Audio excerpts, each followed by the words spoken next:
natin. Ayun, kahit gabi na, it's already 7 p.m. Meron tayo ditong client. Galing kayo, madam, saan?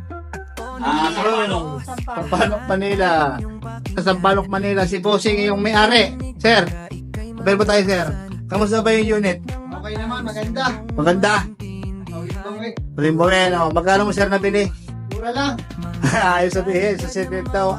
Sabihin ko na lang yung price niya. 395 yun, pero nabili nila lang. Sir. Thank you, ha.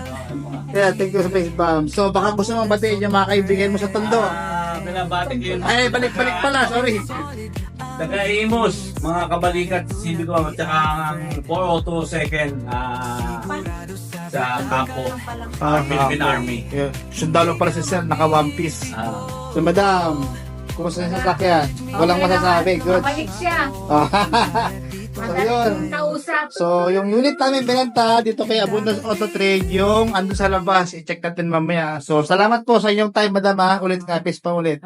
Thank you very much. Thank you.